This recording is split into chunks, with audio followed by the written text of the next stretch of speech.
قرآن مجید میں سورہ مائدہ میں یہ بات بہت وضاحت سے بیان کر دی گئی، وَمَن لَّمْ يَحْكُم بِمَا أَنزَلَ اللَّهُ فَأُولَٰئِكَ هُمُ الْكَافِرُونَ، وہ لوگ جو اللہ کے نازل کردہ احکام کے مطابق فیصلے نہیں کرتے وہی لوگ کافر ہیں۔ وَمَن لَّمْ يَحْكُم بِمَا أَنزَلَ اللَّهُ فَأُولَٰئِكَ هُمُ الظَّالِمُونَ، جو لوگ اللہ کے نازل کیے ہوئے احکام کے مطابق فیصلے نہیں کرتے یہی ظالم ہیں۔ وَمَن لَّمْ يَحْكُم بِمَا أَنزَلَ اللَّهُ فَأُولَٰئِكَ هُمُ الْفَاسِقُونَ، جو لوگ اللہ کے نازل کیے ہوئے احکام کے مطابق فیصلے نہیں کرتے، اپنے احکام گھڑتے ہیں، یہی لوگ فاسق ہیں۔ تو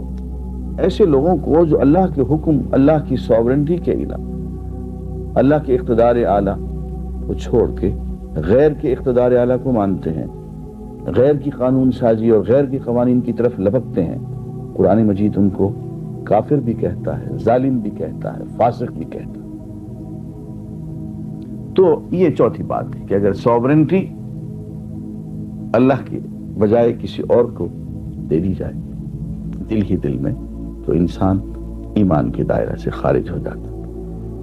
پانچویں چیز کہ کوئی شخص قرآن مجید کو جو اللہ کا پیغام ہے اور دین کی اصل ہے، اساس ہے، کوئی شخص قرآن مجید کو ہمیشہ کے لیے عملاً اور فعلاً ترک کر دے، چھوڑ دے، یعنی اس کی زندگی میں کہیں پروگرام ہی نہ ہو کہ میں قرآن مجید کو اپناؤں گا، پڑھوں گا، سمجھوں گا، اس پہ عمل کروں گا، یا یہ ایک پیغام ہے جو میرے نام آیا ہے اللہ کی طرف سے، میں اس کو غور سے، تدبر سے، تذکر سے تلاوت کروں گا۔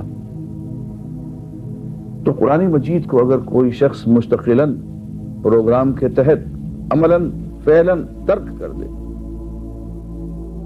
دائرہ ایمان سے خارج ہو جاتا ہے۔ اس لیے کہ قرآن مجید میں ہی لکھا ہوا ہے وَمَنْ أَظْلَمُ مِمَّنْ ذُكِّرَ بِآيَاتِ رَبِّهِ ثُمَّ أَعْرَضَ عَنْهَا إِنَّا مِنَ الْمُجْرِمِينَ مُنْتَقِمُونَ، اس شخص سے بڑا ظالم کون ہوگا جس کو اس کے پروردگار کی آیات یاد دلائی جائے اور وہ ان سے روگردانی کرے،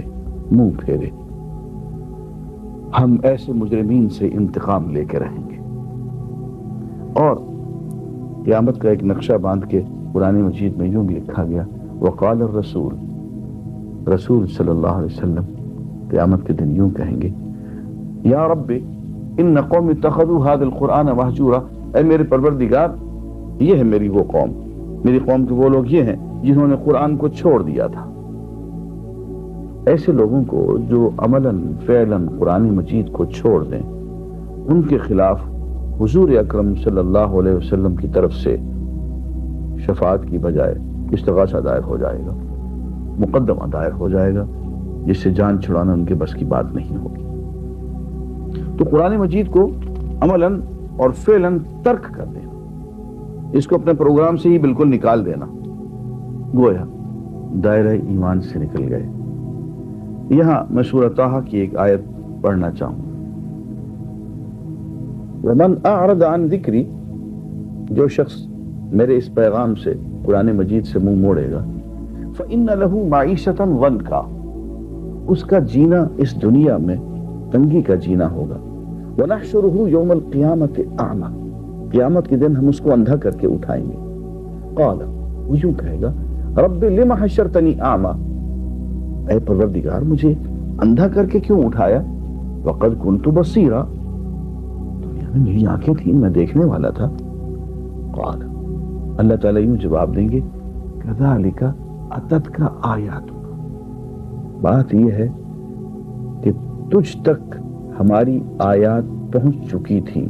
فَنَسِيتَهَا، تو نے انہیں بھلائے رکھا، وَكَذَلِكَ الْيَوْمَ تُنْسَى، آج اسی طرح سے تجھے بھی بھلا دیا جائے۔ تو قرآن مجید کو طاق نسیاں پر چھوڑنا، عملاً ترک کر دینا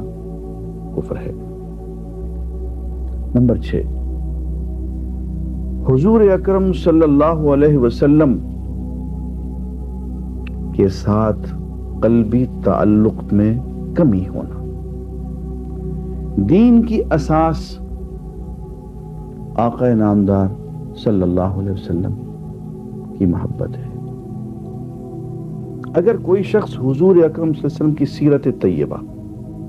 حضور کی سنت مطہرہ، مسلمات میں سے جو چیز ہو، آپ کی طرز زندگی میں سے کسی ایک چیز سے ناپسندیدگی کا اظہار کر دے کہ ہمیں یہ بات پسند نہیں، اور اس سے عملاً عدم مطابقت اختیار کرے، تو یہ شخص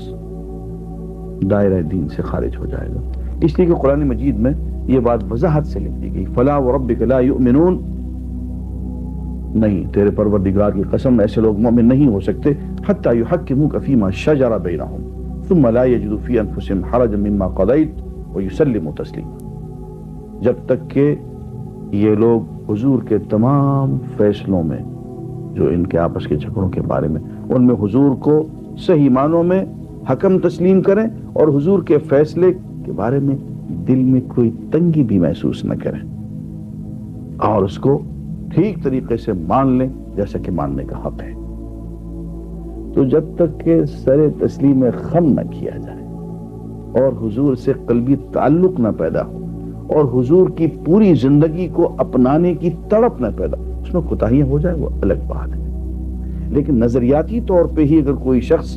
حضور کی طرز زندگی، سیرت طیبہ، سنت مطہرہ، کسی چیز کے خلاف دل میں جذبہ پاتا ہے، ناپسندیدگی پاتا ہے، تو ایسے شخص دائرہ دین میں نہیں رہتا ہے، خارج ہو جاتا ہے۔ بالکل اسی طرح سے ایک اور بھی اہم بات ہے، معرکہ ہے دنیا میں اسلام اور کفر کے درمیان، مسلمانوں اور کفار کے درمیان، اور ایک شخص مسلمانوں کو چھوڑ کے عملاً کفار کا ساتھ دے دیتا،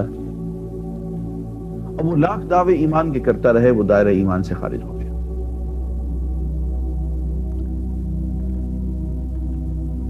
بالکل اسی طرح سے